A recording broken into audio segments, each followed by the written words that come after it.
এখনো তো তাদের মাথা থেকে হাসিনার ভূত বা আওয়ামী লীগের ভূত চলে যায় নাই। তারা সুযোগের অপেক্ষায় আছেন, সুযোগ পেলেই তারা মরণ কামনা দিয়ে বসবে। ভোট আসলে কাকে দিব, শেখ হাসিনা ছাড়া আসলে বিকল্প বা কে আছে? এই যে বিশ্বাসটা, এটা কিন্তু ক্রিয়েট করা হয়েছে। সে যখন মেচিউরড হয়ে যায় 16 বছর বয়স হবে তারও আগে, তাহলে তার ভোটাধিকার কেন আমরা তাকে মানে বাধাগ্রস্ত করি? কমপক্ষে 10 থেকে 12টা দেশে আপনি দেখবেন যে 16 বছর বয়সে কিন্তু ভোটাধিকার রয়েছে। বিদেশ থেকে পিএইচডি ডিগ্রি কমপ্লিট না করে দেশ গঠনে ভূমিকা রাখার জন্য চলে আসে। বাংলাদেশের জনগণের স্বার্থে যতটুকু বা যে সম্পর্ক রাখা দরকার সেটাই ইন্ডিয়ার সাথে আমাদের রাখা উচিত, বা সেটাই থাকবে। এর চেয়ে কমও হবে না, বেশিও হবে না। যে আমার ঘরের খবর, আমার ঘরে কি রান্না হবে, সেই সিদ্ধান্ত তো তুমি দিবে না।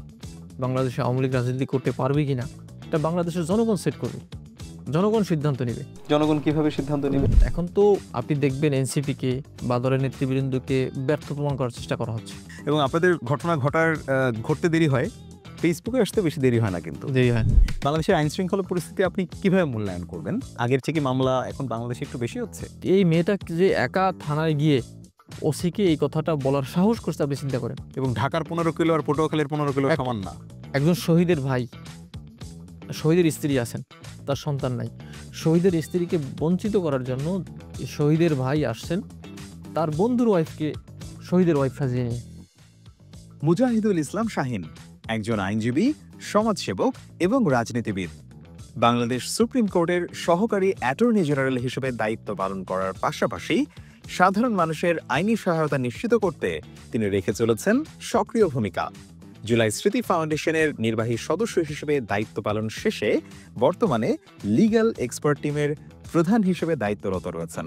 এছাড়াও বর্তমানে জাতীয় নাগরিক পার্টির যুগ্ম আহ্বায়ক হিসেবে রাজনৈতিক কর্মকাণ্ডেও গুরুত্বপূর্ণ ভূমিকা রেখে চলেছেন।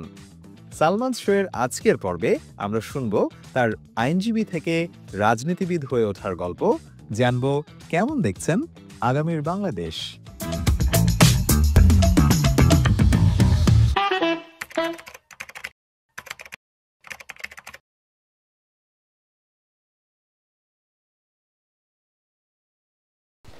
শাহিন ভাই, থ্যাংক ইউ সো মাচ। আপনাকে অনেক দিন পরে দেখলাম, মনে হয় অনেক বছর পরে দেখলাম, এবং এই মাঝখানের এই সময়টাতে অনেক কিছু হয়ে গেছে। আপনিও অনেকটুকু পথ পাড়ি দিয়েছেন। এখন ঠিক মানে একদম প্রফেশনালি রাজনীতিতেও আপনি পা রেখেছেন। আমরা অনেক কিছু নিয়ে কথা বলবো। আমি আপনাকে একটু দেখাই যে এখানে 2 পাতা প্রশ্ন আছে আজকে আপনার জন্য। But thank you so much ভাইয়া, আজকে আমাদেরকে সময় দেওয়ার জন্য। যে আপনাকে অসংখ্য ধন্যবাদ আমাকে এখানে নিয়ে আসার জন্য, সুযোগ করে দেওয়ার জন্য। Thank you. আপনি সুপ্রিম কোর্টের আইনজীবী, অ্যাসিস্ট্যান্ট অ্যাটর্নি জেনারেল হিসেবে রয়েছেন, এর পাশাপাশি জাতীয় নাগরিক পার্টিতে রাজনীতিও শুরু করলেন। সামলাচ্ছেন কিভাবে এতগুলো রোল? আসলে ঐতিহাসিকভাবে যারা আইনজীবী তারা কিন্তু রাজনীতি করে, এবং আপনি দেখবেন এই ভারতীয় উপমহাদেশে যারা স্বাধিকার আন্দোলনে যারা সম্পৃক্ত ছিলেন অধিকাংশই ছিলেন লয়ার বা ব্যারিস্টার। ইভেন পাকিস্তান আন্দোলনে যারা ছিলেন তারাও লয়ার ছিলেন। ইভেন বাংলাদেশ হওয়ার পরে সম্ভবত সংসদের 60% যারা সংসদ সদস্য ছিলেন তারা আইনজীবী ছিলেন। সুতরাং আইনজীবীদের সাথে রাজনীতি অঙ্গাঙ্গিভাবে জড়িত। এবং রাজনীতিতে যে গুরুত্বপূর্ণ বিষয়টা হলো যে এটা তো আসলে আইন প্রণয়ন করতে হয় অনেক। অ্যাবসলিউটলি। তো এই আইন প্রণয়নের ক্ষেত্রে আইনজীবীদের ভূমিকা বেশি থাকে, এবং তারা বুঝে যে আসলে জনগণের জন্য কেমন আইন দরকার। সুতরাং রাজনীতিবিদ হতে যারা হতে চান তাদের আইন জানতে হয়। তো আইন জানা মানুষ যদি রাজনীতিতে আসে তাহলে তো একটু বেশি সুবিধা পায় তারা। তো এই কারণেই মূলত আইন রাজনীতিতে আসার। আমি যদি আপনার কথা থেকে একটু ধরে প্রশ্নটা করি, আপনি বললেন যে আইনজীবীরা ভালো বোঝেন কি ধরনের আইন দরকার। আইন প্রণেতা, তাদেরকে তো আসলে ফর্মালি আমরা আইন প্রণেতাই বলি। বাংলাদেশে আমরা গত 15-16 বছর যে রাজনীতি দেখলাম, বা বাংলাদেশের জন্মের পর থেকে এখন পর্যন্ত যে রাজনীতি দেখলাম, এটা তো এই জেনারেশনকে স্যাটিসফাই করতে পারলো না বলেই এক ধরনের অভ্যুত্থান হলো, শেখ হাসিনাকে পালিয়ে যেতে হলো, এবং আপনারা এনসিপির মতো দল এনে এক ধরনের মধ্যম পন্থার কথা বলছেন। তাইলে কি আইনজীবীরা ভালো রোল প্লে করেছে এই সময়টাতে? আপনি যদি গত 15-20 বছরের কথা ধরেন বা 17 বছরের কথা ধরেন, সেক্ষেত্রে দেখা যাবে আসলে তো ওই সময়ে রাজনীতিটা এককেন্দ্রিক ছিল। আপনি হিসাব করে দেখেন যে শেখ হাসিনা যেভাবে চেতেন বা চাইতেন সেভাবেই তিনি আইন বানাতেন বা নিয়ন্ত্রণ করতেন। এখন ওই সময়ে যে আইন হয়েছে, আইন কেমন হয়েছে আইন কিন্তু স্বাভাবিকভাবে খারাপ হয় না, তুলনামূলকভাবে দু একটা ব্যতিক্রম ছাড়া। কিন্তু আইনের প্রয়োগটা কিভাবে হয়, আইনের প্রয়োগের ক্ষেত্রে যদি কোনো ব্যক্তি বিশেষের জন্য করা হয় অথবা যদি একটা পাবলিক একটা মানে একটা পার্টির জন্য করা হয়, তখন এটাকে আসলে এই আইনটা এটার অপপ্রয়োগ করা হয়। সেকেন্ড বিষয় হলো, ওই সময়ে আসলে পার্লামেন্ট মেম্বারদের তো কোনো ভূমিকা আসলে ছিল না। আপনি নিশ্চয়ই জানেন বা দেখেছেন যে সংসদে আইন যাওয়ার আগে যেভাবে আইন প্রণয়ন হতো, এটা নিয়ে খুব বেশি আলোচনা হতো না। আপনাকে ঐতিহাসিকভাবে একটা কথা বলি, আপনি জাতীয় সংসদের 1972 সালে যখন সংবিধান প্রণয়ন করা হয়, এটার প্রসিডিংসটা দেখবেন, একটা ধারার বিষয়ে কিভাবে বিশ্লেষণ করা হতো, প্রত্যেকটা ওয়ার্ড বিশ্লেষণ করা হতো যে এই ওয়ার্ডের ইম্প্যাক্ট এটা কেন হবে, এটা কেন হবে না। এটা চমৎকার একটা প্রসিডিংসের একটা বই আছে। তো এই বইটা পড়লে দেখবেন যে আসলে আইন সংসদে কীভাবে বিশ্লেষণ করা হয়, এবং এই বিশ্লেষণ করতে গিয়ে আইনের কত কাটাছেঁড়া হয়, কত সংশোধন হয়, হওয়ার পরে গিয়ে আইন পাস হয়। কিন্তু গত এই যে 2-3টা সংসদে আসলে কর্তার ইচ্ছায় যেভাবে হয়েছে, যেভাবে চেয়েছেন তিনি, সেভাবে আইন হয়ে গেছে। এটা নিয়ে খুব বিশ্লেষণ কেউ মানে খুব বেশি করেন নাই। আর একটা বিষয় হলো, গত কয়েকটা সংসদ আসলে একটা দলের নমিনেশন পেলেই তিনি এমপি হয়ে যেতেন। তার যে মাঠে এমপি হয়ে আসতে হবে, জনপ্রিয়তা নিয়ে হয়ে আসতে হবে, এটা মুখ্য বিষয় ছিল না। সুতরাং ব্যবসায়ী ধরেন, বড় রাজনীতিবিদ ধরেন, যার অবৈধ অর্থের অনেক উৎস ছিল, কোনোভাবে নমিনেশনটা তিনি যদি কিনতে পারতেন বা পাইতে পারতেন এনি হাউ, তাহলে তিনি এমপি। এই এমপির কাজ তো সংসদে গিয়ে আইন বানানোর চিন্তা ছিল না, তার আদারওয়াইজ চিন্তা ছিল যে ইনভেস্টমেন্ট করলাম এটা তুলতে হবে। হ্যাঁ, যে এমপি কোনোভাবে হতে পারলে আমার এই ফেসিলিটি পাওয়া যাবে। তো আইন কি হলো না হলো এটা নিয়ে তারা তো মানে মাথা ব্যথা ছিল না। তো প্রপার রাজনীতিবিদ যদি হয়, যদি প্রপার তিনি আইন জানেন বা বিশ্লেষণ বুঝেন, তাহলে সংসদের নিয়ে দেখবেন আপনি বিশ্লেষণ হবে, আইন নিয়ে আলোচনা হবে। আদারওয়াইজ আইন নিয়ে আসলে আইন প্রণেতারা আলোচনা করেন না, বা কিছুদিন যাবত করেন নাই। এটা হলো বিষয়। বিশ্লেষণের কথা বলছিলেন, আমি যদি জাতীয় নাগরিক পার্টির লক্ষ্য উদ্দেশ্য সেটাকে একটু বিশ্লেষণ করতে চাই, আমি প্রশ্নটা এইভাবে করি যে জাতীয় নাগরিক পার্টির সাথে বিএনপির, জামাতের বা এই সংশ্লিষ্ট দলের মধ্যে পার্থক্য কি? স্পেশালি বিএনপির সাথে পার্থক্য কি? কারণ বিএনপিও বাঙালি জাতীয়তাবাদের কথা বলে, এক ধরনের মধ্যমপন্থার কথা বলে। এখানে একটা মৌলিক পার্থক্য আছে। যেমন হলো বিএনপি, আপনি দেখবেন স্বাধীনতার পরে 1977 সালে বিএনপির 78 সালে বিএনপির জন্ম, এবং 1979 সালেই তিনি কিন্তু ক্ষমতায় আসছেন। 1979 সালের 18ই ফেব্রুয়ারি ইলেকশন হয়। 18ই ফেব্রুয়ারির ইলেকশনে কিন্তু বিএনপি সম্ভবত 260 মানে 260 আসন নিয়ে সংসদে আসে। এরপরে বিএনপি 1979 সালে আসলো, 1991 সালে আসলো, 2001 সালে আসলেন। এই 3 টার্ম কিন্তু মানে 2 টার্ম হলো তিনি নিজে আসছেন, এবং 1 টার্ম 2001 সালে হলো ঐক্যজোট হিসেবে আসছে। তো বিএনপি এদেশে শাসন করেছে। শাসন করার প্রেক্ষিতে মানুষ বিএনপি সম্পর্কে জেনেছে, বুঝেছে, তাদের সময়ের অবস্থাটা দেখেছে। তো হাসিনা চলে যাওয়ার পরে তরুণরা মনে করছে আসলে যে আমরা কয়েকটা রাজনৈতিক দল দেখেছি, আমাদের নতুন কিছু করা উচিত। তো মূলত আপনি জেনজি বলেন বা তরুণদের চিন্তা করেন, তো এটা কিন্তু এই তারুণ্যের আন্দোলনের পরে কিন্তু এসে তরুণদেরকে অ্যাকোমোডেট করে কিন্তু এই দলটা হয়ে মানে আসছে আর কি।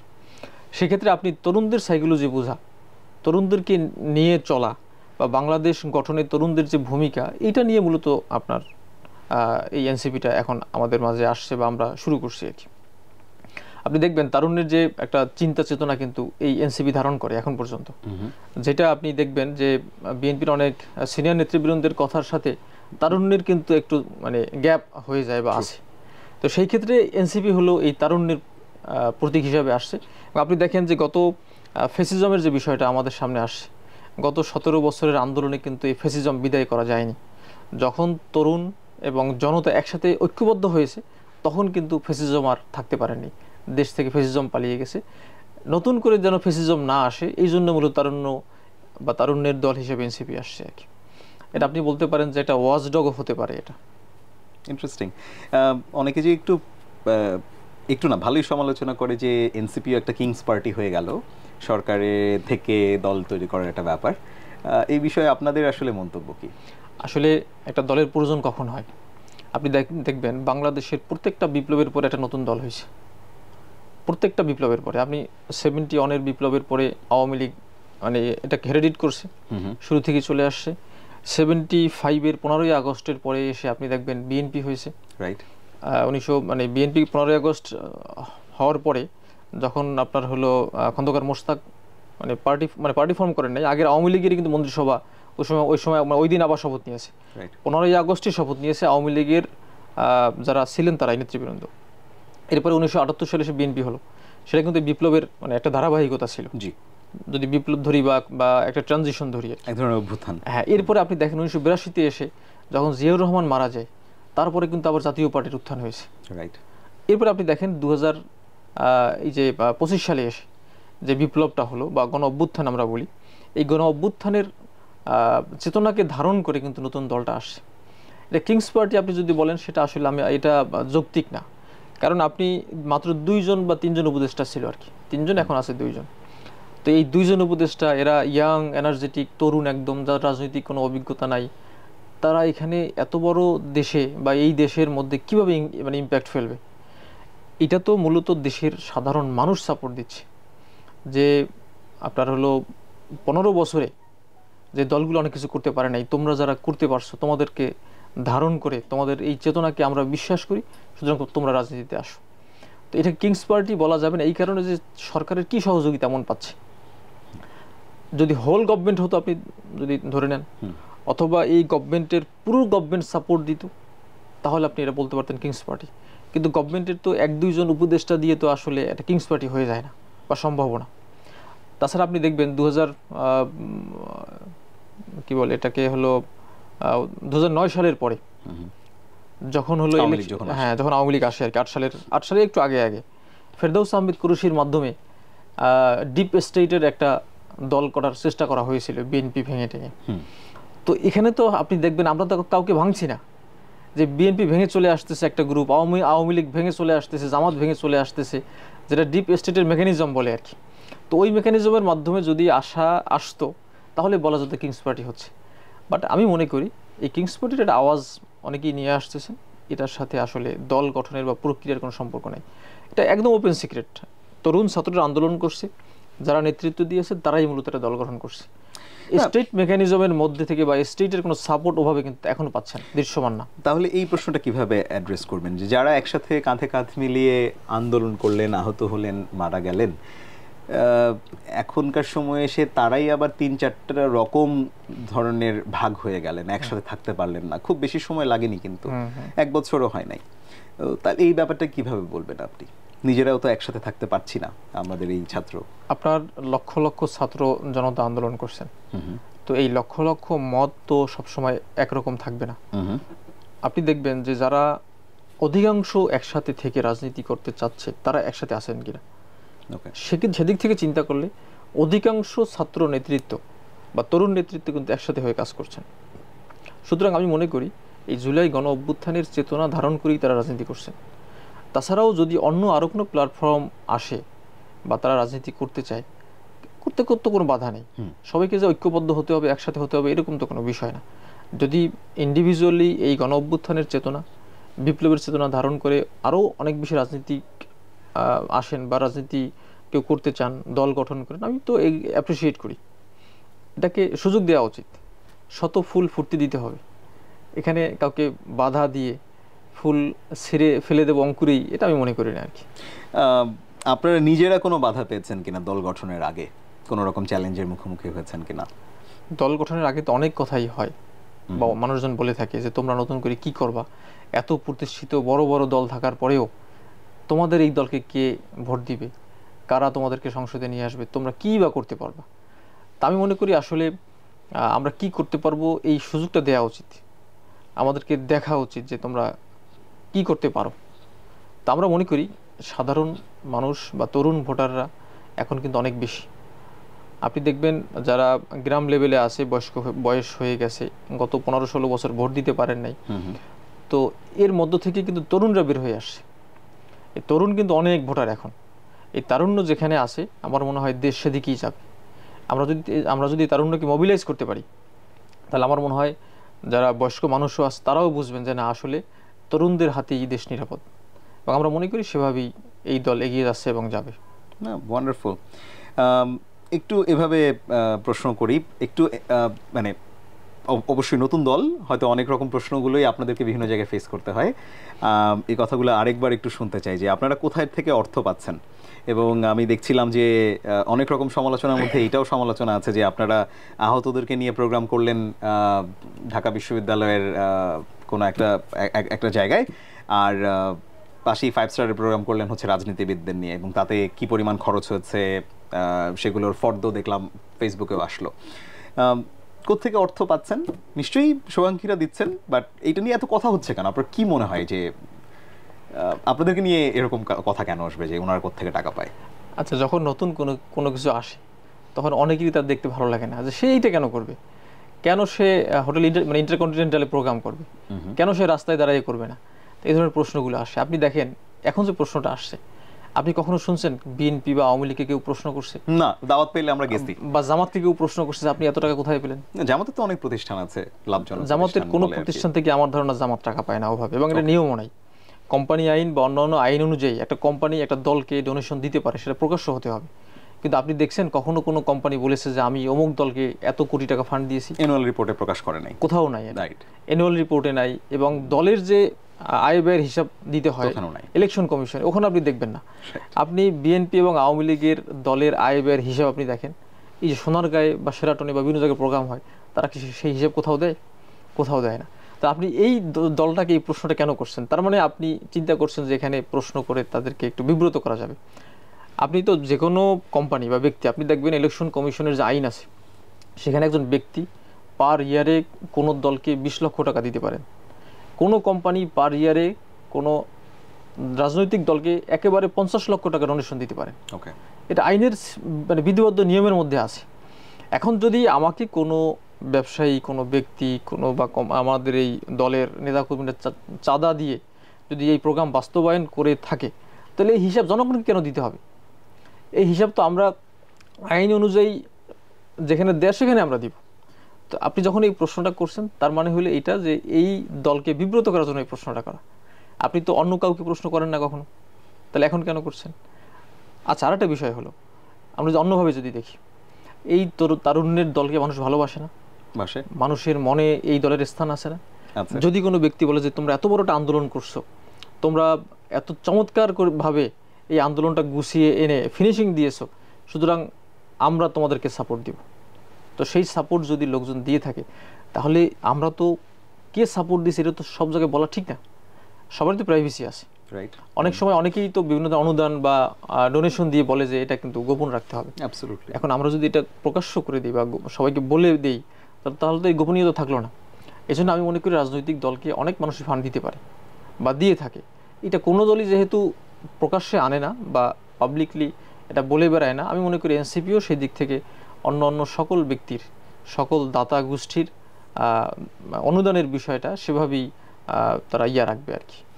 না শাহিন ভাই, ফেয়ার, আপনার কথার সাথে দ্বিমত পোষণ করছি না, কিন্তু ধরেন আমাদের বাংলাদেশের মানুষের যেটা হয়েছে যে আমরা তো এত দুর্নীতি দেখেছি, সবকিছুতে আমাদের মধ্যে একটা ভয় কাজ করে। কারণ নতুন যারা আসছেন, অনেক প্রমিস নিয়ে আসছেন, তাদের উপর ভরসা করতে পারি কিনা ওই চিন্তাটাও আছে। আবার অফকোর্স আপনাদের এগেনস্টে তো আওয়ামী লীগের মানুষজনের এক ধরনের ওনাদের চেষ্টা আছে, ওনাদের বয়ান আছে, এবং রাজনৈতিক প্রতিপক্ষ হিসেবে এখন আমি যদি বলি বিএনপি, জামাত এবং অন্যান্য দলগুলো আপনাদের প্রতিপক্ষ, সেই জায়গা থেকে হয়তো এই সিচুয়েশন। কিন্তু আমাকে আমি একটু জানতেও চাই বা আমার দর্শকদের জন্য যে এইটার স্বচ্ছতা কিভাবে মেনটেন করবেন আপনারা, আপনাদের আয় ব্যয়ের হিসাবের? এটাকে একটা নির্দিষ্ট সময় পর ইলেকশন কমিশনে আপনারা জমা দিবেন না কিভাবে কি করবেন? এটা প্রত্যেক বছরই ইয়ারলি একটা হিসাব জমা দিতে হয়, অথবা 3 বছর পরেও এটাও মানে দেয়া যায় আর কি। তো সেক্ষেত্রে আমি মনে করি যে আয় ব্যয়ের স্বচ্ছ হিসাব দলের থাকা উচিত, দলকে রাখতে হবে কিভাবে কোত্থেকে টাকা আসে এবং কীভাবে ব্যয় হয়। দুর্নীতিতে কখনোই নিমজ্জিত হওয়া যাবে না বা এর সাথে ন্যূনতম সম্পর্ক রাখা যাবে না। যেহেতু এটা তরুণ দল, নতুনদের দল, সেহেতু এখানে এখন পর্যন্ত আমি জানি আয় ব্যয়ের হিসাব সংরক্ষণ করা হচ্ছে, কিন্তু আয় ব্যয়ের হিসাব তার পাবলিকলি ওপেন করার মতো কোনো বিষয় না আর কি। আর সেকেন্ড বিষয় হলো, মানুষজন ভয় পাবি স্বাভাবিকভাবে যে এত বড় অনুষ্ঠান কিভাবে করে। আমি মনে করি অনেক মানুষজন এগিয়ে আসতেছেন, ইভেন অনেক ব্যক্তি, আপনি দেখবেন আন্দোলনের সময় আমাদের কাছে অনেকে আসছেন, পকেট থেকে টাকা বের করে দিয়েছেন যে এ নিয়ে আন্দোলন করো। কেউ পানি খাওয়াতে পারেন, সে পানি নিয়ে আসছেন, কেউ হলো রুটি নিয়ে আসছেন, কলা নিয়ে আসছেন। তো এই মানুষের ভালোবাসা এখনও আছে, এখনও এই ভালোবাসাগুলো হারিয়ে যায় নাই। যদি আমরা তাদের ভালোবাসার মর্যাদা দিতে পারি, আমার মনে হয় এটা সামনে লোকজন আরও ভালোবাসবে। তা আমি আরেকটা বিষয় বলি, সেটা হলো যে এই আয় ব্যয়ের হিসাবটা স্বচ্ছ থাকা উচিত। স্বচ্ছ যদি না হয় তখন জনগণই দেখবেন যে কোনো দলকে মানে ছুঁড়ে ফেলে দিবে, অ্যাবসলিউটলি, যে তুমি স্বচ্ছ না, তুমি করাপ্টেড, তোমার স্থান আমাদের হৃদয়ে এখন আর নাই। অ্যাবসলিউটলি। তো এই জন্য আমি মনে করি এনসিপি এখন পর্যন্ত স্বচ্ছতা বজায় রাখতে পারছে। অনেক বক্তব্য থাকবে, অনেক সমালোচনা থাকবে, সেই সমালোচনার মধ্য থেকে আমাদের এগিয়ে যেতে হবে। তবে আমাদের মনে রাখতে হবে আমরা যেন অস্বচ্ছ না হই, আমরা যেন দুর্নীতির সাথে সম্পৃক্ত না হই আর কি। হ্যাঁ, ব্যক্তিগত একটা অভিজ্ঞতা শেয়ার করি। তখন বোধহয় অগাস্টের 3 তারিখ ইস্ট ওয়েস্ট ইউনিভার্সিটির ছেলেরা ওরা মিছিল নিয়ে ঢাকা বিশ্ববিদ্যালয়ের দিকে যাচ্ছে। তো ওরকমই একটা জায়গায় আমি, আমার ওয়াইফ, আমরা দুজন দাঁড়িয়েছিলাম। তো ওর মধ্যে ও ইউনিভার্সিটি টিচার, তো স্টুডেন্ট বা ছোট ভাই কোনো একজনকে দেখেছে, দূর থেকে হাত নাড়ালো, কাছে আসলো। দেন আমার ওয়াইফ ওর ব্যাগ থেকে একটা 500 টাকার নোট বের করে ওর হাতে দিয়ে বলল যে মানে কিছু খাও। এবং এই এই আবেগটা নিশ্চয়ই একজনের আবেগ না, এটা অনেক মানুষের আবেগ। রাইট ভাইয়া, আপনি স্বচ্ছতার কথা বলছিলেন। আপনাদের দলের পরিচয় দিয়ে, সমন্বয় পরিচয় দিয়ে এবং অন্যান্যভাবেও অ্যাফিলিয়েশন আছে এরকম পরিচয় দিয়ে বিভিন্ন জায়গা থেকেই পত্রপত্রিকায় চাঁদাবাজি এগুলোর কথা শুনছি আমরা, সুপারিশের কথা শুনছি, এক ধরনের জোর করা সুপারিশ। কয়দিন আগে ওয়াসার কথা শুনলাম, ওয়াসা এক ধরনের নিয়োগের বিষয়টা এসেছে। এই জিনিসটাকে আপনারা আসলে কিভাবে অ্যাড্রেস করছেন? মাত্র শুরু করলেন হাঁটি হাঁটি পাপা করে অল্প কিছুদিন, তাতেই যদি এই ধরনের বিষয়গুলো সামনে আসে? এখানে দুটো বিষয়। একটা হলো যে অভিযোগ আসছে, কিছু ঘটনা সত্যও আছে। যেমন সমন্বয়ক পরিচয় দিয়ে বিভিন্ন জায়গায় অনেক চাঁদাবাজির চেষ্টা করা হয়েছে। আপনি দেখবেন গতকালকে একজন অ্যারেস্ট হয়েছে জালকাঠি, পিরোজপুরে, সমন্বয়ক পরিচয়ে চাঁদাবাজি করতে গিয়ে লোকজন আটক করেছে এবং পুলিশে মামলা হয়েছে। ওকে, এই ধরনের সারা দেশে আপনি দেখবেন এখন আমাদের পক্ষ থেকে একদম জিরো টলারেন্স, যে সমন্বয়ক পরিচয় দিয়ে যদি কেউ চাঁদাবাজি করার চেষ্টা করে কোনো ছাড় দেওয়া হবে না এবং আইনের হাতে তাকে তুলে দিতে হবে। দ্বিতীয় বিষয় হলো ওয়াসার যে বিষয়টা, আপনি দেখবেন এটা ক্লিয়ার হয়ে গেছে কিন্তু মানুষের কাছে। ওয়াসার হলো এই নিয়োগটা হলো, এটাকে বলে আউটসোর্সিং বলে। এই আউটসোর্সিংয়ের মাধ্যমে নিয়োগ হতে গেলে কোনো পরীক্ষা লাগে না। এবং আপনি ওয়াসার এমডি, আপনি আমাকে বলেন, আমি একটা কোম্পানি, আপনি আমাকে বলেন যে আমার এখানে অস্থায়ী ভিত্তিতে 50 জন বা 100 জন লোক লাগবে, আপনি আমাকে এই লোক সাপ্লাই দেন এবং এই লোকের বেতন হবে 10,000 টাকা। আমি আপনার ক্রাইটেরিয়া ফলো করে আমি আপনাকে 100 জন লোক দিলাম, এটা হলো আউটসোর্সিং। এটা কিন্তু রেভিনিউ বাজেট না। সুতরাং আমি এই লোক বাছাইয়ের ক্ষেত্রে আগে যেটা হতো, আমাদের কাছে অনেক আসতো, মামলা নিয়ে আসতো, যে আউটসোর্সিং এর ক্ষেত্রে আমি প্রত্যেক ব্যক্তির কাছ থেকে 10 থেকে 15,000 টাকা নিয়েছি বা আরও বেশি, 50,000, 1 লাখ টাকা নিয়েছি, নিয়ে আমি এই 100 লোককে আপনার কাছে আমি দিয়েছি। তার মানে কি আমি মধ্যস্বত্বভোগী ছিলাম। রাইট। এখন আউটসোর্সিং এর যেটা হয়েছে যে আপনি বলছেন যে আমার আউটসোর্সিং এর লোক লাগবে, এখানে লোক দেন। তখন এই শহীদ পরিবার থেকে, আহতদের মধ্য থেকে আমাদের দলের সাথে সম্পৃক্ত 2-1 জন রিকমেন্ড করেছেন যে ঠিক আছে আপনি এখান থেকে 20 জন নেন, ওখান থেকে 1 জন নেন, 2 জন নেন। তাহলে কি হলো? তাহলে তো আরও ভালো হলো জনগণের জন্য। এটা এই যে মাঝখানে যে মধ্যস্বত্বভোগী ছিল, এটা কিন্তু নাই এখন। তো আহত শহীদ পরিবার তো এই মুহূর্তে আপনার মতো প্রায়োরিটি পাওয়া উচিত। সেই দিক থেকে এই লোকগুলো যদি চাকরি পেয়ে থাকে আউটসোর্সিংয়ের মাধ্যমে, রেভিনিউ বাজেট না, কোনো পরীক্ষা নেই, তার যোগ্যতার ভিত্তিতে, তাহলে তো এটা তো খুব ভালো কাজ হয়েছে। তো কিন্তু এটাকে এমনভাবে চিত্রায়িত করা হয়েছে যেখানে এটা বিশাল করাপশন হয়ে গেছে, এখানে একটা খারাপ কাজ হয়ে গেছে, দুর্নীতিতে নিমজ্জিত হয়ে গেছে। আসলে বিষয়টা ভিতরের কথা এরকম না। অভিযোগ অনেক সময় আসে, কিন্তু আমাদের এখানে এমনভাবে মিডিয়া ট্রায়াল হয়ে যায় মাঝে মাঝে যে অভিযোগ বা বিচারের শেষে গিয়ে দেখা যায় খালাস পেল, কিন্তু ওই ব্যক্তির কিন্তু তার লাইফ হেল হয়ে গেল, মামলা হয়ে গেছে, 5-6 বছর চলছে, মামলাও কোনো সমস্যা না, কিন্তু মিডিয়ার মাধ্যমে দেখা যায় যে তিনি অলরেডি ট্রায়েড, তার বিচার হয়ে গেছে, মিডিয়া ট্রায়ালের মধ্যে বিচার শেষ। এই ব্যক্তিকে আপনি সাজা না দিলেও কিন্তু এর চেয়ে বড় সাজা পেয়ে গেছে। আপনি দেখবেন গত সপ্তাহে একটা নিউজ আসছে যে শ্বশুর কর্তৃক পুত্রবধূকে ধর্ষণ করার যে বিষয়টা। রাইট। তো প্রথম দিনে এই নিউজটা এত পরিমাণ খারাপ লেগেছে যে কেমনে সম্ভব বা কিভাবে সম্ভব যে একজন শ্বশুর তার পুত্রবধূর যদি তার কাছে যদি নিরাপদ না হয়, তাহলে একই বাসায় কিভাবে থাকবে। পরবর্তীতে জানা গেল, পরবর্তীতে ইনভেস্টিগেটিভ জার্নালিজমের মাধ্যমে উঠে আসলো যে এই শ্বশুর তার পুত্রবধূর পরকীয়ায় বাধা দিয়েছেন। তার ছেলে থাকে বিদেশে, স্বাভাবিকভাবেই তো শ্বশুর গার্ডিয়ান হবে। অ্যাবসলিউটলি। তো শ্বশুর যখন গার্ডিয়ান হিসাবে পুত্রবধূর পরকীয়ায় বাধা দিয়েছে, তখন তারা প্ল্যান করে শ্বশুরের বিরুদ্ধে একটা ধর্ষণ মামলা করে দিয়েছেন। রাইট। এখন আপনি দেখেন মিডিয়া ট্রায়ালে শ্বশুর তো বিচার হয়ে গেছে শ্বশুরের, এখন যখন ফাইনাল বিচারে গিয়ে দেখা যাবে যে আসলে সে নির্দোষ, এটা তো মানুষজন জানবে না।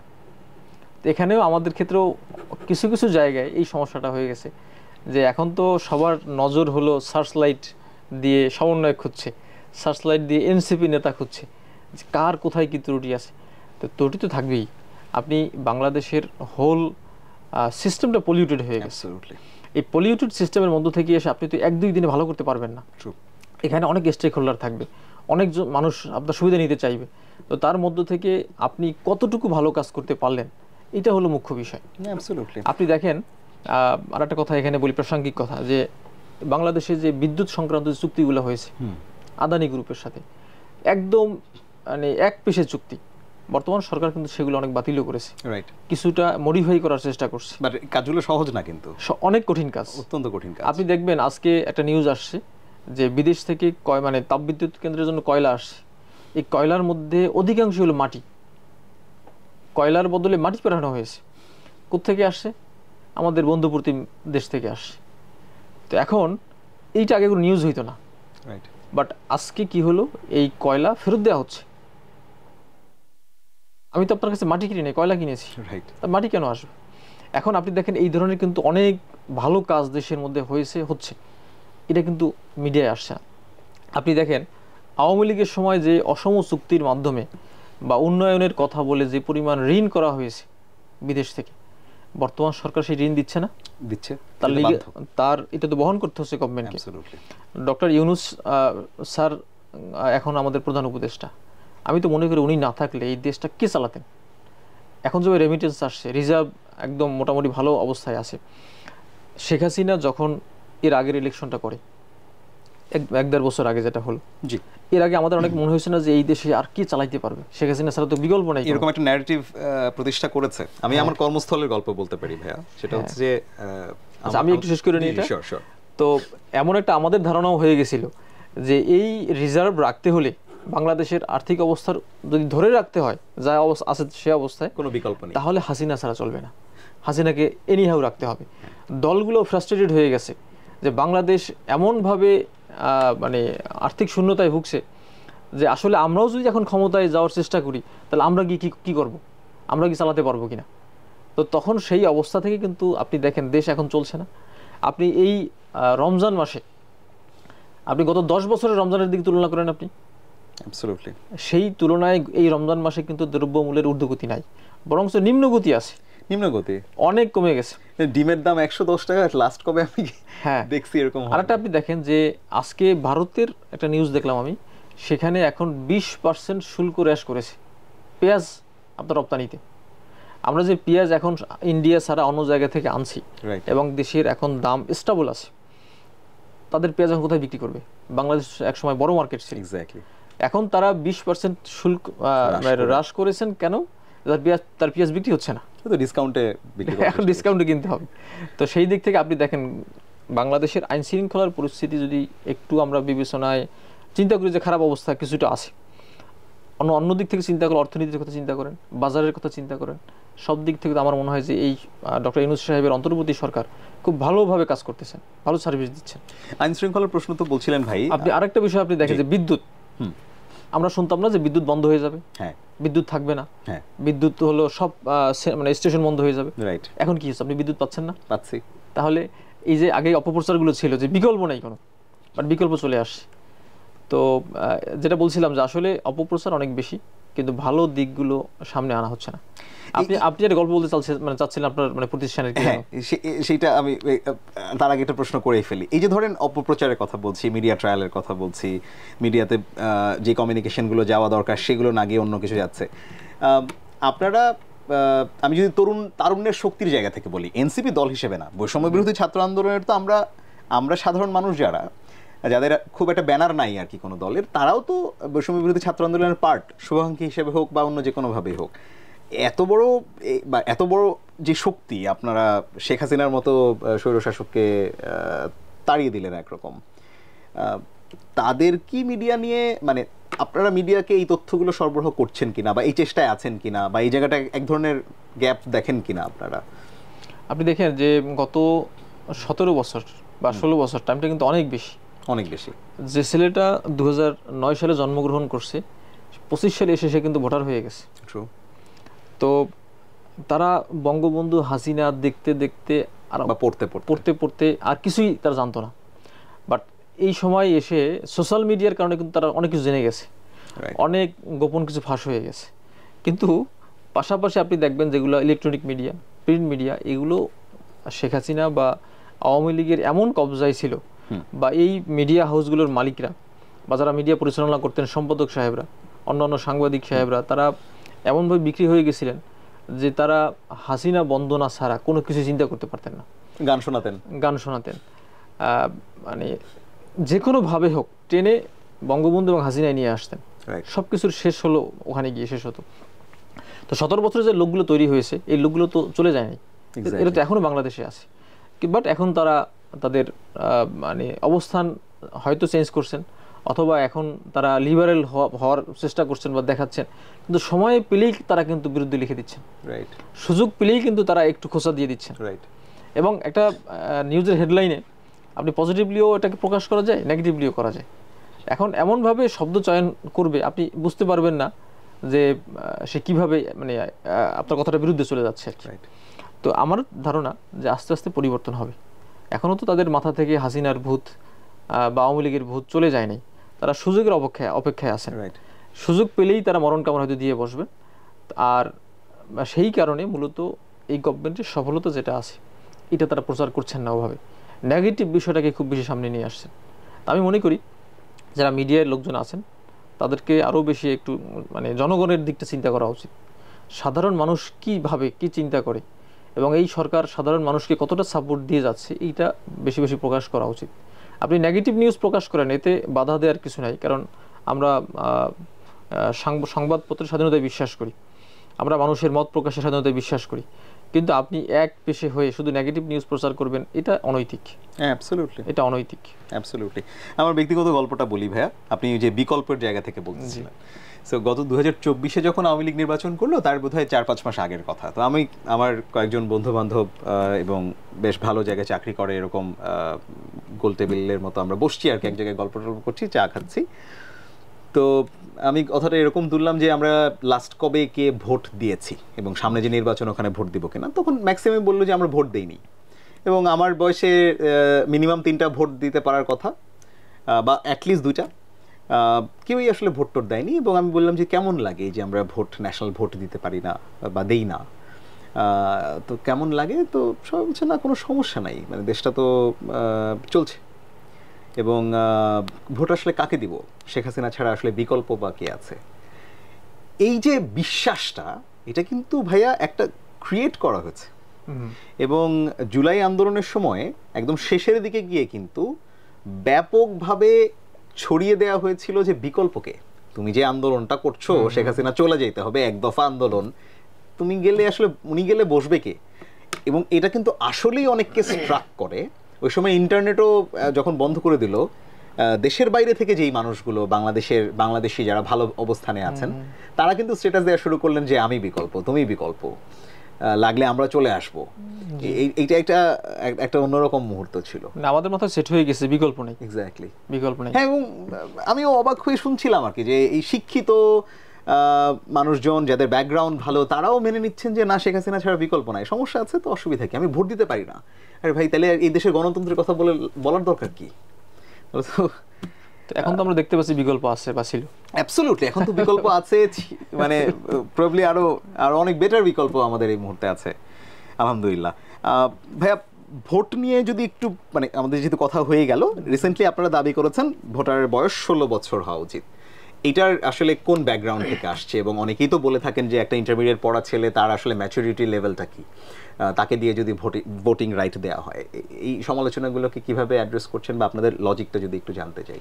আচ্ছা, আপনি একটা বিষয় দেখেন যে আমরা যখন 2001-2 সালে মানে এসএসসি পাস করি আর কি, তখন আমাদের যে ম্যাচুরিটি লেভেল যে ছিল, আজকে যে ছেলেটা এসএসসি পাস করে তার ম্যাচুরিটি লেভেল কি একটু বেশি না? অনেক বেশি, অনেক বেশি, অনেক বেশি। তার চিন্তার, কারণ আপনারা যখন পাস করছেন তখন ইন্টারনেট কি ছিল না ছিল বাংলাদেশে, আর এখন তো 4G, আর কয়দিন পরে 5G আসবে, রাইট? বেশি আমার মেয়ে ক্লাস 1-এ পড়ে, সে এখন গুগলে গিয়ে ওই ভয়েস দেয় যে সে কি চায়, ভয়েস ইনস্ট্রাকশন দেয়, তো ওইটা চলে আসে। তো তারা কার্টুন খুঁজে, তারা অনেক কিছু খুঁজে বের করে। ইভেন আমার ছেলে, আমার বাসায় 3টা ডিকশনারি আছে, English to English, Bangla to English, Bangla to Bangla. আমাদেরও। তো এখন আমার ছেলে, আমি তাকে বলি তুমি ডিকশনারি কেন পড়ো না, ডিকশনারি লাগে না, আমি মোবাইলে বা ওই ট্যাব আছে সার্চ করি পেয়ে যাই। তাই আপনি দেখেন, আপনি ইন্টারনেট কত বছর বয়সে ইউজ করা শুরু করেছেন? আমি ভাই ইউনিভার্সিটি ওঠার পরে। আর সে এখন ক্লাস 4-এ পড়ে আমার ছেলে। তো সে এখন কিন্তু সে ইন্টারনেট ইউজ করতে পারছে। তো শুধু আপনি দেখেন যে আমাদের চিন্তার কিন্তু অনেক বৈপ্লবিক পরিবর্তন হয়েছে। আমরা যেটা 18 বছর বয়সে এসে বুঝতেছি, তারা হয়তো দেখা যাচ্ছে সেটা সে 12 বছর 13 বছর বয়সে বুঝে ফেলতেছে, অথবা তারও আগে। আপনি আমার ওই যে যার মেয়ের কথা বললাম, ক্লাস 1-এ পড়ে সে, তো সেই যদি ইন্টারনেট ব্রাউজ করা শিখে বা জানে, তো আপনি দেখেন তাহলে তার চিন্তার পরিবর্তন হয়েছে না, তার ম্যাচুরিটি বাড়ছে না আগের চেয়ে? তো আমাদের তুলনায় যদি তারা এই ধরনের চিন্তা করতে পারে, তাদের যদি ম্যাচুরিটি লেভেলটা বাড়ে, তাহলে ভোট দেওয়ার ক্ষেত্রে আমরা এটা চিন্তা করবো না কেন? আপনি 18 বছরে কেন রাখছেন যে 18 বছরে একটা ছেলে বা একজন নাগরিক ম্যাচিউরড হয়, কিন্তু আসলে কি এখন ম্যাচিউরড এর আগে হয় না? তো যদি তার ম্যাচিউরিটি আগেই চলে আসে, তাহলে আপনি কেন ওই বয়সটা আগে নিয়ে আসবেন না? এই জন্য আমরা মনে করি যে ম্যাচিউরিটি লেভেল চিন্তা করে, যেহেতু এই সময়ে সে যখন ম্যাচিউরড হয়ে যায় 16 বছর বয়সে বা তারও আগে, তাহলে তার ভোটাধিকার কেন আমরা তাকে মানে বাধাগ্রস্ত করব? আমরা কেন তাকে ভোট দিতে দিব না? এই চিন্তা করে মূলত তারুণ্যের চিন্তা যেন দেশ গঠনে হয়, দেশ গঠনের জন্য সে ভূমিকা রাখতে পারে, সেই কারণে মূলত তার ভোটার আমরা মনে করি 16 বছর বয়সে তার হওয়া উচিত। আমি রিসেন্টলি একটু আপনাদের এই ঘোষণার পরে তারপরে একটু ইন্টারনেট পড়াশোনা করার চেষ্টা করছিলাম যে আসলে পৃথিবীতে এমন কোনো দেশ আছে কিনা যেখানে 16 বছর থেকে অনেক দেশ আছে। অস্ট্রেলিয়া আছে, ইনফ্যাক্ট সুইজারল্যান্ডের কিছু জায়গা আছে, আরো বেশ কিছু জায়গা দেখলাম যে না, মানে অনেক দেশ, আর্জেন্টিনা দেখবেন ওখানে আছে। এর কমপক্ষে 10 থেকে 12টা দেশে আপনি দেখবেন যে 16 বছর বয়সে কিন্তু ভোটাধিকার রয়েছে। এবং কোথাও কোথাও এরকম আছে যে কোথাও স্থানীয় পর্যায়ে ভোটাধিকার আছে, কিন্তু জাতীয় পর্যায়ে। তো আমাদের যে টিমটা আছে তারা রিসার্চ করে দেখেছেন যে আসলে এখন আমাদের ভোটারের যে বয়স এটা একটু নিচে নামিয়ে আনা উচিত, যেহেতু এখন আমাদের সন্তানরা বা আমাদের এই প্রজন্ম ম্যাচিউরড আগে হয় এবং পলিটিক্যালি যথেষ্ট সচেতন। হ্যাঁ, অনেক সচেতন। আপনি দেখবেন আগে আপনি প্রাইভেট বিশ্ববিদ্যালয়কে আমরা বলতাম যে এ তো মুরগির ফার্ম, এটা কিছুই বুঝে না, কিন্তু আপনি এখন দেখেন এই বিপ্লবের পরে, এই অভ্যুত্থানের পরে আপনার এই চিন্তায় পরিবর্তন আসছে না? আমাদের সবার পরিবর্তন আসছে। কিন্তু আপনি দেখবেন এখন গ্রামের যে চায়ের দোকানে সে কিন্তু টিভি রাখে, সে কিন্তু ওখানে কিন্তু ডিশ লাইন আছে, তো সেই তার ডিশ লাইনে সে দৈনিক খবর দেখে যে দেশে কি হচ্ছে। সুতরাং ওই চায়ের কাপেও তার রাজনীতি আছে গ্রামের। এই জন্য আপনি মানুষকে এখন আর বোকা ভাবার সুযোগ নেই, অসচেতন ভাবার সুযোগ নেই, তারা বুঝে এবং তারা রাজনীতিটাকেও ক্যাশ করতে চায়, চিন্তা করতে চায়। আর এই বিপ্লবটা কেন হয়েছে, এই বিপ্লবে কারা অংশগ্রহণ করছে? এটা কি সবাই একদম মানে আপনার সিনিয়র সিটিজেন ছিল? সবাই কি 18-এর উপরে ছিল? আমার বাসা ক্যান্টনমেন্টের পাশেই ইসিবি চত্বরে যে আন্দোলনটা হয়েছে, ইন্টারমিডিয়েটের ছেলেপেলেরা করেছে। মানে ওই দিনের কথা তো আসলে চিন্তা করলে খুব খুব ভয়ানক পরিস্থিতি, বাট বেশিরভাগই ইন্টারমিডিয়েট ছেলেপেলে, কিছু কিছু স্কুলেরও ক্লাস 9-10-এর। আপনি শহীদদের সংখ্যা দেখেন, এখানে স্কুল লেভেলে অনেক শহীদ আছে যারা বলে আসছে বাসায় যে আমি আজকে আর ফেরত নাও আসতে পারি, মন খারাপ করো না, কষ্ট পেও না, দোয়া করি আমার জন্য। তো এই ধরনের বিষয়গুলো কিন্তু আছে, এবং আপনি এই জন্য এদেরকে সুযোগ কেন দিবেন না? যে যদি তারা মানে ম্যাচিউর চিন্তা করতে পারে, আমার মনে হয় তাদেরকে সুযোগ দেওয়া উচিত। গ্রেট। এনসিপির আপনাদের কি মনে হয় ভাইয়া, সামনে নির্বাচন, আপনার নিশ্চয়ই অংশগ্রহণ করছেন এবং সেখানে আপনাদের কেমন পারফর্ম করবেন আপনারা যদি 300 আসনে ভোট দেন? এখানে এনসিপি একটা নতুন দল, অনেক মানুষ, সাধারণ মানুষ এই দল সম্পর্কে এখন পর্যন্ত জানে না। এই দলের এখন পর্যন্ত রেজিস্ট্রেশন হয়নি, সংবিধান বা গঠনতন্ত্র প্রণয়ন করা হয়নি। আর হলো রেজিস্ট্রেশনের সাথে মার্কা সম্পর্কিত, যখন রেজিস্ট্রেশন মানে ইলেকশন কমিশন দিবেন তখন সাথে মার্কাও দিয়ে দিবেন। এই জন্য এই মার্কাটা পরিচিত করানোর অনেক বিষয় আছে, তো সবার কাছে যেতে হবে। আপনি যদি 1-2 টার্মে সফল নাও হন, আলটিমেটলি যদি জনগণের প্রত্যাশা আমরা পূরণ করতে পারি, এই গণ অভ্যুত্থানের চেতনা ধারণ করে একটি মানে মধ্যমপন্থী দল হিসেবে যদি আমরা মানুষের সামনে উপস্থাপন করতে পারি, এর ভবিষ্যৎ অবশ্যই ভালো হবে এবং মানুষ বিকল্প হিসেবে এটাকে নিয়ে নিবে, শুধু সময়ের ব্যাপার মাত্র। আর আমরা এই শুরুতেই তো আমরা মনে করি না যে আপনি অনেক কিছু হয়ে যাবেন, বাট জনগণ চাইলে আপনি হয়েও যেতে পারেন। জনগণ যদি আপনাকে ভোট দেয়, যদি মার্কা চিনে, যেহেতু এখন সচেতন নাগরিক আছেন, তারা যদি মনে করে যে না এরাই আমাদের, তারুণ্যই হলো আমাদের এখন আস্থা বিশ্বাসের প্রতীক, সেই দিক চিন্তা করলে ভালো করার সম্ভাবনা আছে। তবে আমি মনে করি না যে এখনই মানে গভর্নমেন্ট ফর্ম করে ফেলবে। আবার গভর্নমেন্ট ফর্ম করতেও পারে, একদম উড়িয়েও দেওয়া যাবে না যে মানুষের যদি প্রত্যাশা পূরণ করা যায়। আপনি দেখবেন যে পাকিস্তানের ইমরান খান, তার তেহরিক ইনসাফ, তিনি কিন্তু দল গঠন করার পরে দীর্ঘদিন পর্যন্ত চেষ্টা করে যাচ্ছেন। হঠাৎ করে কিন্তু আপনি বিশ্বাসই করেন নাই যে সে গভর্নমেন্ট ফর্ম করবে। তো এরকম অনেকগুলো দল আছে। আপনি আবার দেখেন, আপনি যদি তুরস্কের দিকে দেখেন, অনেকগুলো পুরাতন দল আস্তে আস্তে হারিয়ে যাচ্ছে, নতুন দল হঠাৎ করে এসে কিন্তু তারা ভালো করছেন, অনেক আসন পাচ্ছেন। রাইট। তো আপনি আমাদের এই সাবকন্টিনেন্টে 2-3টা পুরাতন দল ছাড়া নতুন দল এসে ভালো করার সংখ্যা কম, যে হঠাৎ করে এসেই খুব ভালো করে ফেলছে, এটা আমাদের দৃষ্টিতে দেখা যাচ্ছে না। কিন্তু আমরা তো এখন এই সাবকন্টিনেন্টের মধ্যে আবদ্ধ নেই, আমরা এখন বিশ্ব দেখতেছি, হঠাৎ করে এসে অনেক মানুষ ভালো করতেছে।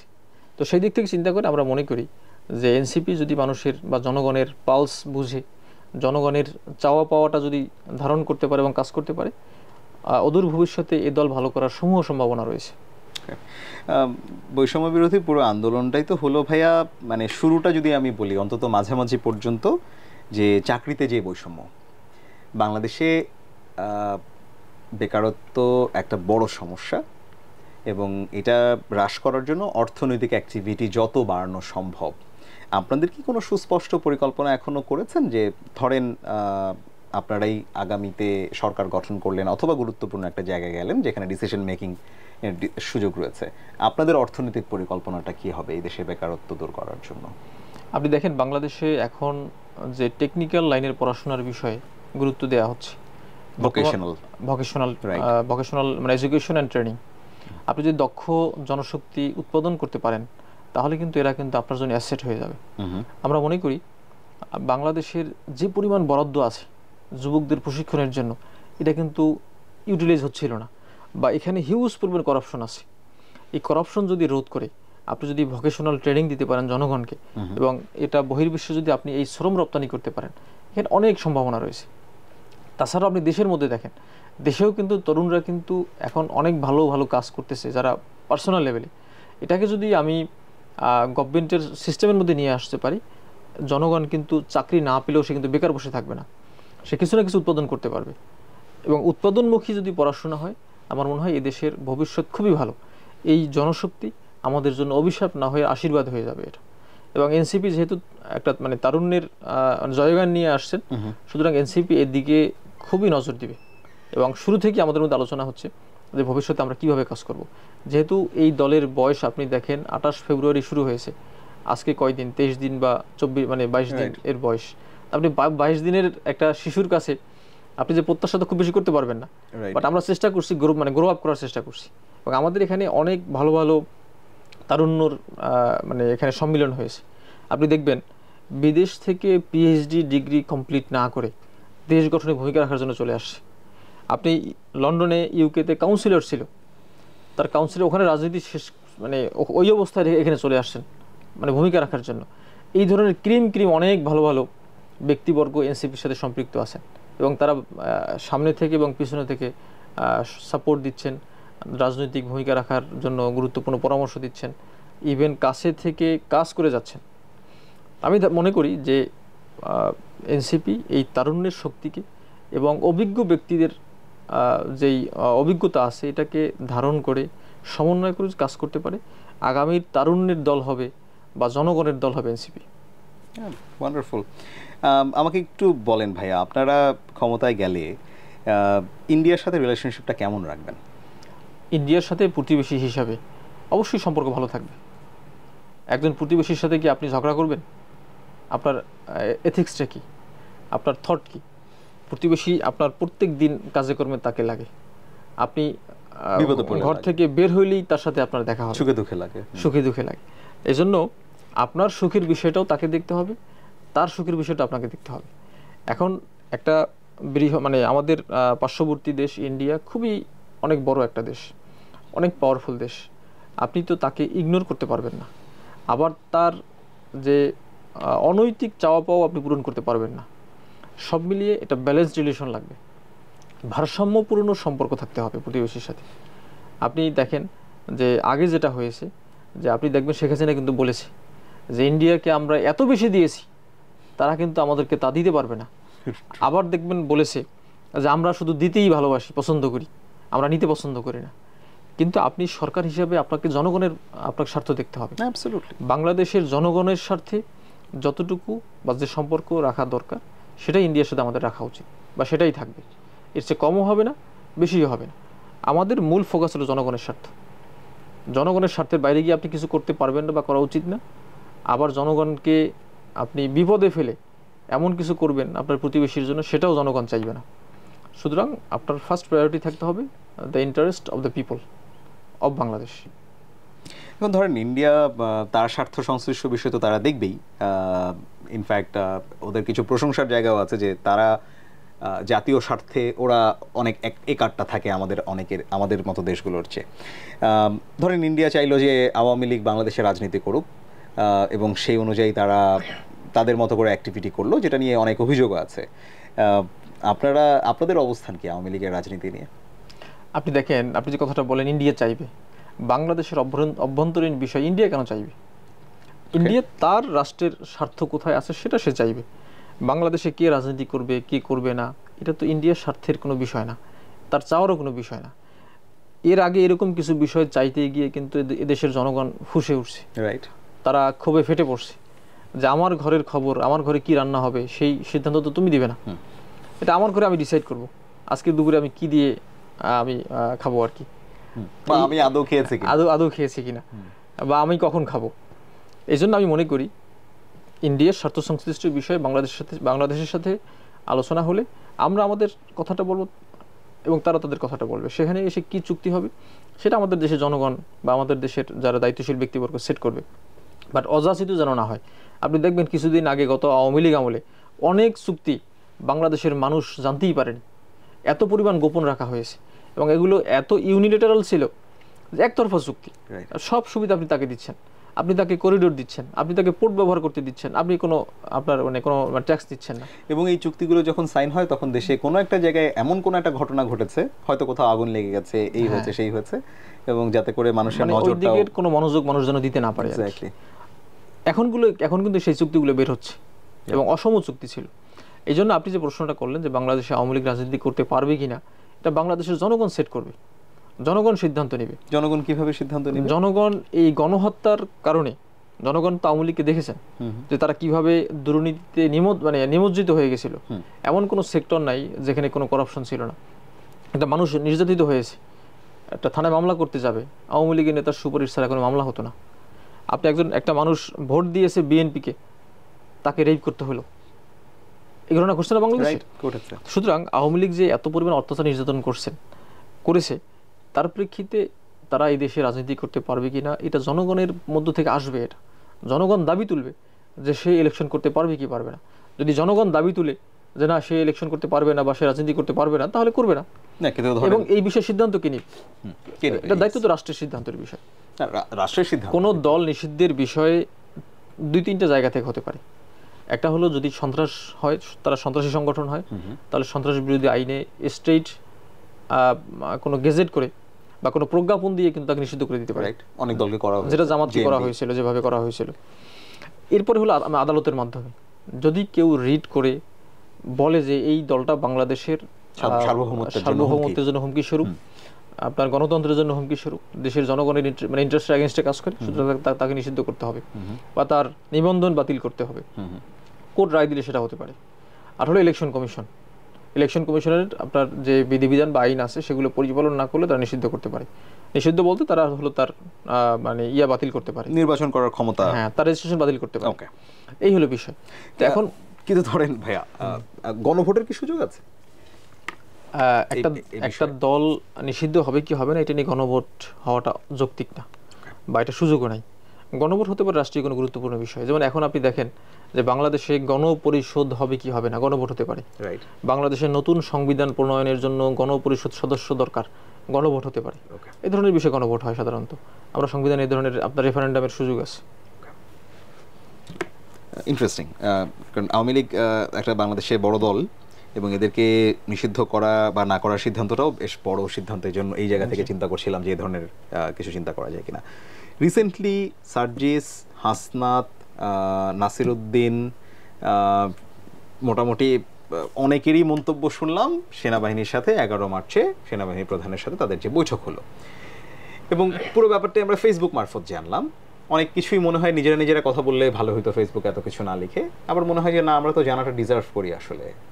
আওয়ামী লীগকে পুনর্বাসন করার জন্য বা আওয়ামী লীগকে কোনো সুবিধা দেওয়ার জন্য কেউ কোনো সহযোগিতা করছে কিনা, ইনক্লুডিং বাংলাদেশ আর্মি।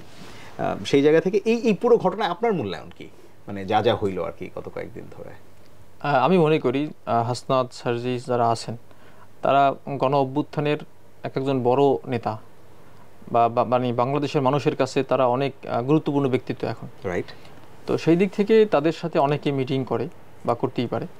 আমি মনে করি যেহেতু তারা একটা দলের সদস্য এখন, তো রাজনীতিবিদ তারা এখন, তো সেই দিক থেকে দলীয় ফোরামের সাথে বা দলীয় যারা ব্যক্তিবর্গ আছেন দলীয় ভিত্তিতে যদি যোগাযোগগুলো করা হয় এটা খুব ভালো হয় আর কি।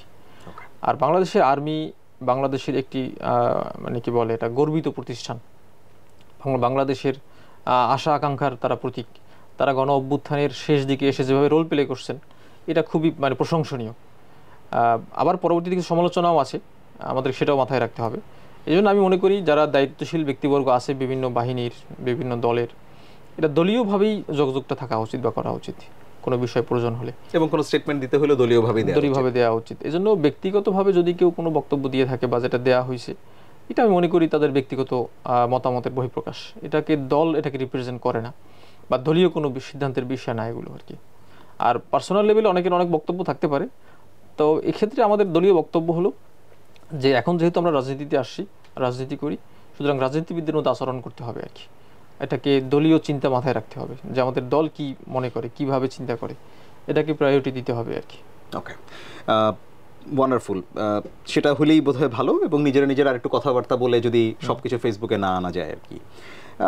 আপনাদের দল বিভিন্ন জায়গায় জনসংযোগ করছে, ইফতার পার্টি থেকে শুরু করে বিভিন্ন জায়গায় আপনারা যাচ্ছেন, এবং যেখানেই ন্যাশনাল ইস্যু হচ্ছে সেখানেই আপনাদের নেতাদের অবস্থান দেখতে পাচ্ছি। আবার যেখানেই যাচ্ছেন, যেখানেই প্রোগ্রাম করছেন, ওখানে একরকম তর্ক বিতর্ক হচ্ছে, কোথাও হাতাহাতি হচ্ছে, এবং এইরকম একটা সিচুয়েশন কেন হচ্ছে? কদিন আগে আপনার সাথেও পটুয়াখালীতে নাহিদ গিয়েছিলেন, সেখানেও এক ধরনের সিচুয়েশন ক্রিয়েট হয়েছে। এর পেছনে কি কারণ? মানে পটুয়াখালীতে আমরা গিয়েছি একজন জুলাই শহীদের কন্যাকে দেখতে, তার খোঁজখবর নিতে, মানে তার পরিবারের। তো পটুয়াখালীতে কোনো ঘটনা ঘটেনি এই ধরনের, মানে অপ্রীতিকর ঘটনা ঘটেনি। যেটা হয়েছে বরিশালে ওই দিন ইফতার শেষে একটি ঘটনা মানে আমরা দেখেছি আর কি হয়েছে, আমি ওখানে উপস্থিত ছিলাম। এখানে আমরা পরবর্তী খোঁজ নিয়ে দেখেছি যারা এই ঘটনার সাথে সম্পৃক্ত তাদের অধিকাংশই ছাত্রলীগের সাথে মানে তাদের সম্পর্ক আছে। মানে যারা এই ঘটনার সাথে সম্পৃক্ত ছাত্রলীগ ব্যাকগ্রাউন্ড ছিল, এবং কোনোভাবে হয়তো তারা ওদিক থেকে কোনো গাইডেড। আমি প্রত্যেকের স্পেসিফিক তথ্য আমরা নিয়েছি। তো দেখা যাচ্ছে যে মানে আলট্রা মানে মোটিভেটেড বা প্রি মোটিভেটেড কোনো প্ল্যান তাদের থাকতে পারে। বাংলাদেশে তো এখন এনসিপি যারা আছেন বা যারা গণ অভ্যুত্থানের নেতা ছিলেন তাদের অনেক আপনার হলো মানে জনসমর্থন আছে। এটাকে মানুষের সামনে যেন বিকৃতভাবে উপস্থাপন করা যায়, যারা যেখানে যাচ্ছেন সেখানেই প্রতিহত করা হচ্ছে এদেরকে। এরা আসলে আমাদের সমাজের পালস বুঝতে পারছেন না, জনগণের সাথে সম্পৃক্ততা নাই, এরা আসলে রাজনীতিবিদ হিসাবে যোগ্য না, অভিজ্ঞ না, এই ধরনের কথাগুলো নিয়ে আসার জন্যই আমার ধারণা পরিকল্পিতভাবে এই কাজগুলা ঘটনা হচ্ছে আর কি। তো সেই দিক থেকে আমাদের আরও বেশি সতর্ক হতে হবে আর কি, যেন এই ধরনের কোনো দুর্ঘটনা না ঘটে, বা এই ধরনের যারা অপ্রীতিকর ঘটনা ঘটাতে চায় তাদেরকে যেন মোকাবেলা করা যায়। আর এখন তো আপনি দেখবেন এনসিপিকে বা দলের নেতৃবৃন্দকে ব্যর্থ প্রমাণ করার চেষ্টা করা হচ্ছে, এবং তাদের শত্রু কিন্তু একদিকে না। আপনি দেখবেন এনসিপির এখন হলো চারিদিকে তাদের শত্রু আছে আর কি, যে ব্যর্থ করার মানে যেন চেষ্টা করা হয় বা প্রমাণ করা যায় আর কি। তো সেই দিক থেকে আমি মনে করি আমাদের আরও বেশি সতর্ক হওয়া উচিত। না, রাইট। এবং আপনাদের ঘটনা ঘটতে দেরি হয়, ফেসবুকে আসতে বেশি দেরি হয় না, কিন্তু দেরি হয় না। আওয়ামী লীগের যে পেজগুলো আছে, এখন তো প্রচুর পেজ আছে, এবং সেগুলোতে মোটামুটি চলে আসে। ওকে, ইন্টারেস্টিং। আমাকে একটা জিনিস বলেন ভাইয়া, ওভারঅল আপনি তো একজন আইনজীবী, বাংলাদেশের আইন শৃঙ্খলা পরিস্থিতি আপনি কিভাবে মূল্যায়ন করবেন? আমি যদি প্রশ্নটা এইভাবে করি যে আগের চেয়ে কি মামলা এখন বাংলাদেশে একটু বেশি হচ্ছে আইন শৃঙ্খলা রিলেটেড, মানে যদি 1 বছর 2 বছর আগের সাথে তুলনা করি? আপনি এখন দেখবেন যে মামলা বেশি হওয়া কোনো বিষয় না। আপনার হলো আগে অনেক ঘটনা ঘটতো কিন্তু মামলা হতো না। ওকে। আপনি দেখবেন যে আগে রেপের ঘটনা ঘটতো কিন্তু একজন ভিকটিম মামলা করার সাহস পেত না। কেন পেত না? পলিটিক্যাল ইনফ্লুয়েন্স ছিল। ডেকে নিয়ে সমঝোতা করার চেষ্টা করা হতো, যে কারণে থানা পর্যন্ত গিয়ে মামলা করবে এই সাহস তাদের ছিল না। কিন্তু বর্তমান সময় দেখেন একজন রেপ ভিকটিম, আপনাকে একটা মানে ইন্টারেস্টিং কথা বলি, পটুয়াখালীতে যে শহীদের মেয়ে রেপড হলো, এই মেয়েটাকে মঙ্গলবার দিন 7:30টার সময় সে রেপড হয়েছে। তার মাথাকে ঢাকা, ছোট বাচ্চা আছে, মানে ছোট মানে তার ভাই আছে তাকে নিয়ে। সেখান থেকে ওই মেয়েটা সারা রাত বাসায় ছিল। সকালবেলা মাকে ফোন দিয়ে এই ঘটনা যখন বললো, অথবা রাতেও ফোন দিয়েছে বোধহয়, কিন্তু মা তাকে একটু বকাবকি করছেন যে তুই কেন এই কাজটা করছো, কেন ওখানে গেছো, এই সেই অনেক কথা বলে না আমাদের বাবা মা। তো একটা পর্যায়ে এই মেয়ে একা থানায় গিয়েছে এবং তার বাসা থেকে থানার দূরত্ব কমপক্ষে 15 কিলো, 10 থেকে 15 কিলো হবে। তো এই মেয়েটা যে একা থানায় গিয়ে ওসিকে এই কথাটা বলার সাহস করছে, আপনি চিন্তা করেন। এবং ঢাকার 15 কিলো আর পটুয়াখালীর 15 কিলো সমান না, এক সমান না। আমি ওই মেয়ের বাড়িতে গিয়েছি, শহীদের বাড়িতে গিয়েছি, মানে আমি তার কবর জিয়ারত করেছি। আপনি লিটারালি ওখানে রাস্তা এখনো কাঁচা, পাকা রাস্তা না, এবং হলো এমনভাবে রাস্তা, সরু রাস্তা, আপনি গাড়ি নিয়ে যেতে পারবেন না। আমরা গাড়ি দূরে রেখে আমরা হেঁটে গিয়েছি, কমপক্ষে 10 থেকে 15 মিনিট হেঁটেছি। তো 10 থেকে 15 মিনিট হাঁটা কিন্তু প্রায় 1-1.5 কিলোর কম না। তো সেই কাঁচা রাস্তায় ওই অবস্থা থেকে একটা ইন্টারমিডিয়েট পড়ুয়া মেয়ে থানায় গিয়ে ওসির সামনে একা গিয়ে বলেছে যে মানে I was raped by such and such person. তো এই যে সাহসটা কোত্থেকে আসলো, এই যে এই মেয়েটা কীভাবে সাহস করলো? যদি আপনি এই 5 আগস্টের বা 36 জুলাইয়ের আগের চিন্তা করতেন, এটা কি সম্ভব ছিল? না, এটা কি বাস্তব ছিল? না। ইভেন ওখানে পলিটিক্যাল প্রেশারও অনেক আসছে, আমি শুনেছি। তো তারপরেও কিন্তু তারা স্ট্রিক্ট ছিল, মামলা করেছেন। তো এখন দেখেন যে মামলা করার সুযোগ থাকার কারণে অনেকগুলো বিষয় সামনে আসে, আমাদের কাছে আলোচিত হচ্ছে, যেটা আগে হতো না। তারপর আপনি দেখেন, আপনি যদি মানে এটাকে যদি একটা নিউমেরিক্যাল একটা স্টাডি মানে আপনি যদি করেন, আপনি দেখবেন যে আগের যে হত্যার ঘটনা, খুনের ঘটনা, চাঁদাবাজির ঘটনা, ধর্ষণের ঘটনা, আপনি ইয়ার টু ইয়ার আপনি সার্চ করেন, মান্থ টু মান্থ আপনি সার্চ করেন, আপনি দেখবেন আগে এখন যা হচ্ছে তার চেয়ে কোনো অংশই আগে কম ছিল না। আমরা কিন্তু ডিফেন্ড করতেছি না, বাট আপনি যখন কম্প্যারিজন করবেন আপনাকে দুইটা করা উচিত, যে এখন বেড়েছে কিনা। আগে যদি খুন হইতো 100, তাহলে এখন 120টা হচ্ছে। কিন্তু আপনি যদি দেখেন যে এখন 120টা হচ্ছে, কেন হচ্ছে, কিভাবে হচ্ছে, আপনি দেখেন একটা তো আইন শৃঙ্খলা বাহিনী তো অনেকটাই অকার্যকর।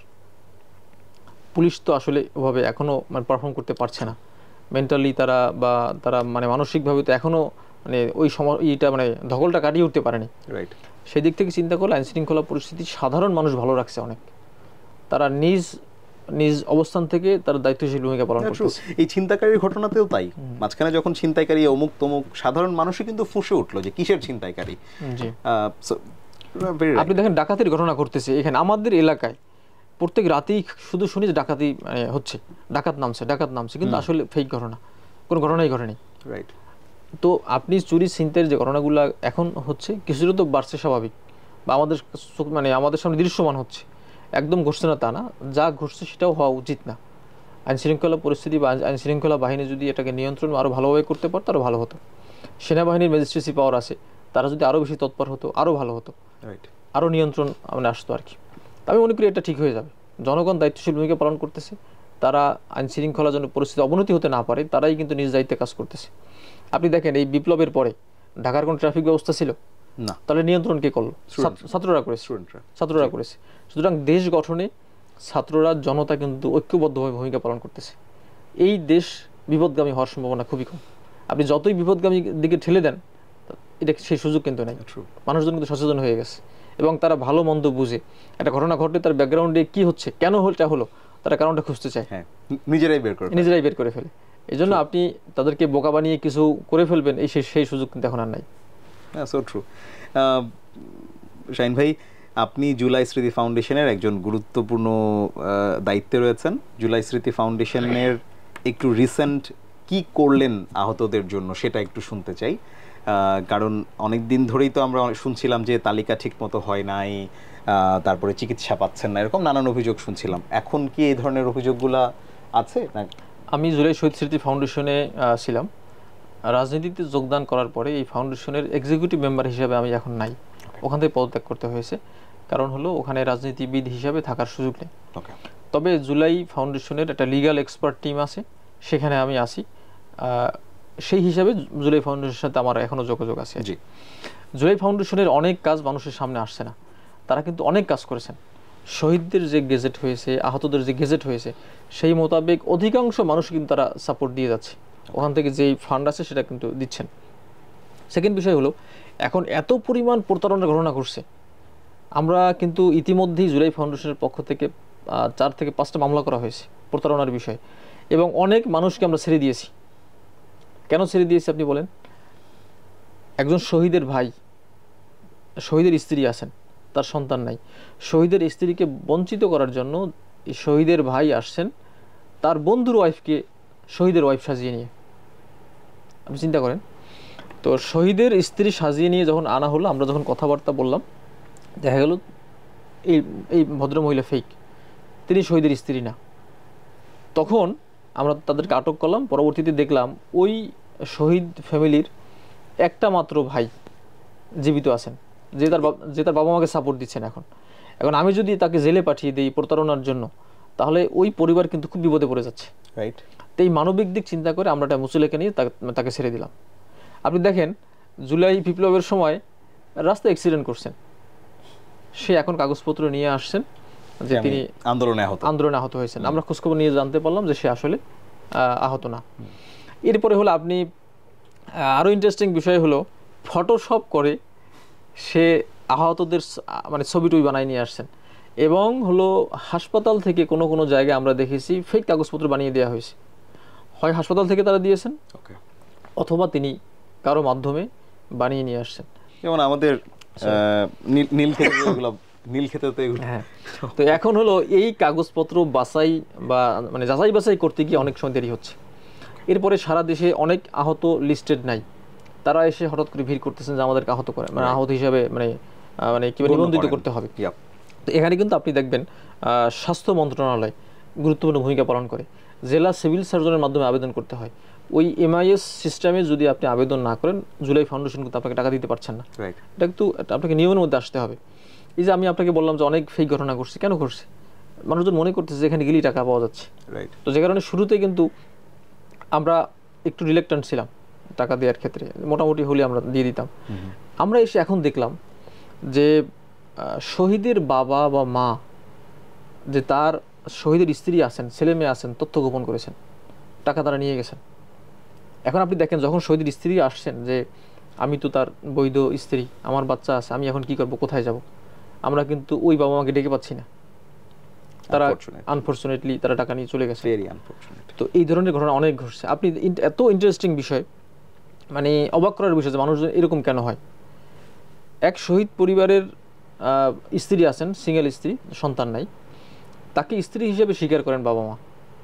তো সেই বাবা মাই মামলা করছেন তার ছেলে হত্যার ঘটনায়। বাবা সেই ছেলে হত্যার ঘটনার মামলায় এই শহীদের স্ত্রীকে ওখানে আসামি করছেন, এবং সেই স্ত্রীর বাবা, তার মা, তার বোন, তার বোনের জামাই, এই পুরো পরিবারকে আসামি করে দিচ্ছেন, যেন ও এখান থেকে টাকা নিতে না পারে, যেন আপোষে আসে।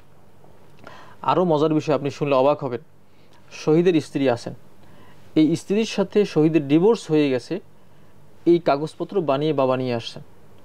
শহীদের বাড়ি হলো নারায়ণগঞ্জে, সে একটা ডিভোর্স পেপার নিয়ে আসছেন আমাদের কাছে, সেটা হলো মানিকগঞ্জের কোনো এক কাজীর কাছ থেকে ওই শহীদ ডিভোর্স দিয়েছেন। তো আমি বললাম যে আপনি ডিভোর্স হলো কবে? যখন 15ই জুলাই আন্দোলন তীব্র, সম্ভবত 22-23 জুলাইয়ের দিকে ওই ডিভোর্সের কাগজ নিয়ে আসছেন, এবং 27 জুলাই তিনি শহীদ হয়েছেন। তার একটু এদিক হতে পারে, বাট মানে সিকোয়েন্সটা এরকম আর কি।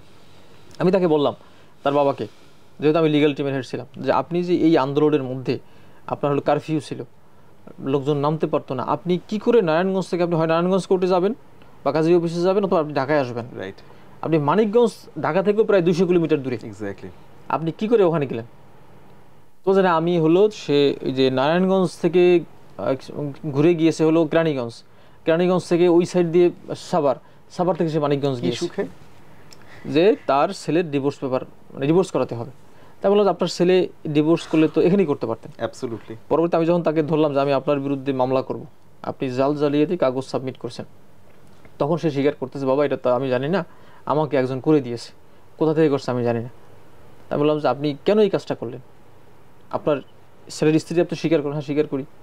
বলে ও ভালো না, তো ভালো হোক খারাপ হোক সেটা ভিন্ন বিষয়, কিন্তু স্ত্রী তো সে, রাইট। আপনি কেন তাকে বঞ্চিত করবেন?